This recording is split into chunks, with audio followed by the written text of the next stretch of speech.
Croeso nôl I chi, gloi rhaglen, cyfle I rannu trysorau personol gyda'r cerddor Rhys Taylor. Rhys, neis dy weld unwaith eto. Diolch yn fawr. Ac I chi'n deulu cerddorol, ynddi chi? Yndyn, wedi bod yn deulu cerddorol ers y cychwyn. Oedd mam yn gerddor, oedd hi'n chwarae'r piano, oedd hi'n dysgu ychydig o gerddoriaeth. Mae dad yn chwarae'r banjo mewn band jazz traddodiadol. A dyna oedd y gerddoriaeth cyntaf byw dwi'n credu erioed I fi glywed yn fachgen bach. Felly oedd e'n just cerddoriaeth reit o'r cychwyn I fod yn onest. A mae dyn ni clarinet yn y blaen yna, a'r clarinet oedd offeryn gyntaf di? Ie, oedd mam yn chwarae clarinet pan oedd hi'n ferch ifanc, felly oedd efo ni offeryn yn y tŷ yn barod, just yn casglu llwch yn y tŷ mewn casyn. Felly, yn hytrach na prynu offeryn newydd, o'n i'n 8 mlwydd oed, a fi'n credu wedodd yn rhieni pam sydd ti just yn treol hwn. O'n i'n wedi gweld y fath beth o'r blaen, a dwi ddim wedi edrych nôl ers ni. A fe'n hawdd I ti? I fod yn onest, dwi ddim yn cofio. O'n i'n deall cerddoriaeth, o'n i'n clywed cerddoriaeth, o'n i wedi bod yn chwarae'r piano o'r glist ers o'n i rhyw 4 mlwydd oed, just yn nychu pawb yn y tŷ yn ddyddiol. Ond dwi'n credu o'n i'n cael sŵn a sain allan ohoni yn gynnar, felly dwi ddim yn cofio'n iawn, ond oedd yn rhywbeth o'n i'n mwynhau. O'n i ddim yn mwynhau ymarfer o gwbl. O'n i'n ofnadw am ymarfer. O'n i'n rhyw fath o fachgen cartŵn, really. O'n i'n licio chwarae pêl-drod, dringo coed, reid y beic. Ond wedi dweud ni, oedd na ddawn dy ti, achos ysdi ymlaen I fod yn mewn sawl cerddorfa gorbennig, do, pan yn ifanc? Dwi ddim yn licio gweud dawn arbennig, achos dwi'n credu mae pawb yn gweithio'n galed yn dyn nhw. Yn ywedig pan ti'n ifanc, ti'n cael gwersi, o'n i'n lwcus I gael gwersi peripatetic yn yr ysgol, a o'n i'n cael gwersi preifat. A o'n i'n mwynhau'r gwersi yn fawr iawn, felly o'n I ddim yn licio ymarfer, ond yr unig reswm o'n I ddim yn licio ymarfer, achos o'n i'n clywed plant arall mas yn y parc yn chwarae, just cynfigen oedd e, really.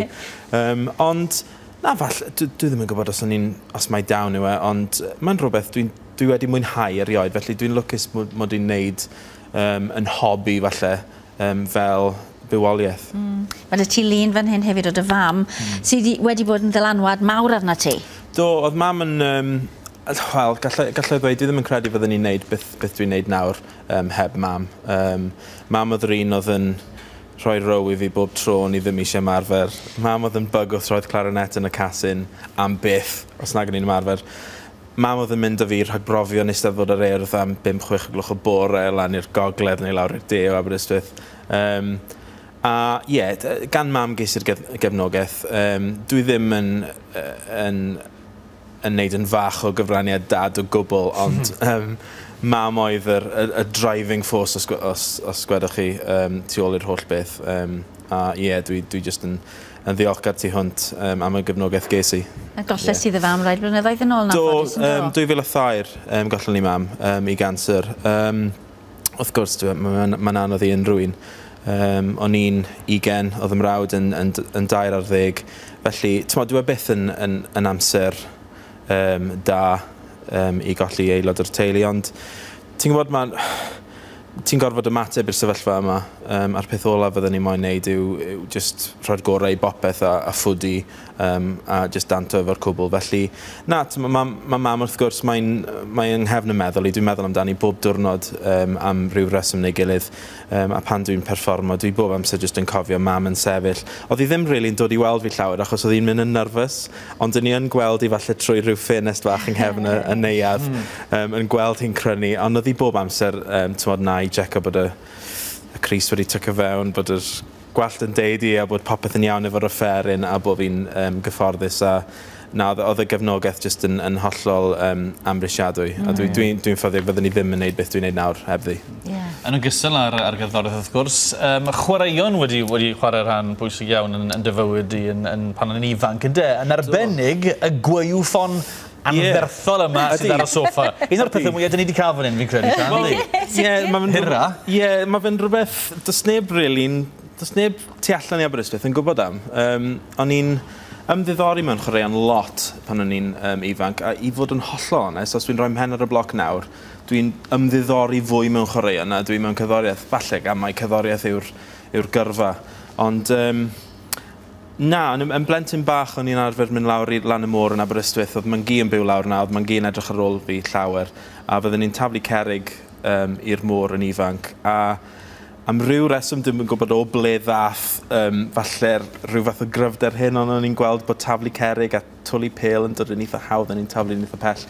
Felly, pan o'n i ddigon hen i dreial y weiw ffon ymhenwedig pan o'n i'n yr ysgol uwchradd, fe ges i eitha lot o lwyddiant efo fe. Beth ti'n cynrychiolu Cymru? Do, fe cynrychiolus i Gymru am sawl blwyddyn, a oedd e jyst yn gyfle i wneud rhywbeth hollol wahanol i gerddoriaeth. Criw o bobl fydden ni'n cymysgu efo. Oedden nhw ddim yn gwybod mod i'n gerddor, felly fydden nhw ddim yn sôn am glarinet, fydden nhw ddim yn gofyn i fi pryd mae'r cyngerdd nesaf neu ble. Oedd e jyst yn rhywbeth hollol ffres a gwahanol efo grŵp o bobl hollol wahanol. Beth oedd y record i'n twli? T'mo beth, dwi ddim yn siŵr, dwi ddim yn cofio. O'n i'n treial bwrw'r 60 metr yna. O'n i'n agos at 60 sawl gwaith, ond nes i byth cweit. Mi'n credu nes i 58 neu rhywbeth fel na mewn cystadlaethau, ond dwi'n aml yn meddwl pan dwi'n gwylio Gemau'r Gymanwlad neu'r Olympics, tybed. A fydden ni, ond wedyn wrth gwrs fydden ni ddim yn gwneud beth dwi yn nawr, felly, allwch chi weid tybed i bopeth. Ond wyt ti wedi cadw hi'n saff? Ydy, mae dal efo fi, a dwi ambell waith yn tempted i fynd mas i'r ceia i'w thwlu fi, ond dwi'n ofni falle dal rhyw gi bach neu blentyn bach. Jyst er wybod pan ti'n mynd, mae'n mynd i gadw digon pell. Ie, fi eisiau rhyw faner neu rhywbeth i ddweud bod i yna. O, wel, mae wedi bod yn hyfryd siarad y ti. Fi'n gwybod ti'n fysi ar hyn o bryd, yn gyflym iawn da'r cwmni opera. Ydw, dwi efo cwmni opera cenedlaethol Cymru yn neud sioe Kiss Me Kate ar y foment, felly mwynhau. Ond wedi gyda'n ddim o hir yndi? Ydy, Canolfan y Millennium, ddechrau mis Rhagfyr, dwi'n credu. Fantastic. Pob blwyddyn cyfan. Diolch yn fawr iawn i chi. Diolch yn fawr, ie.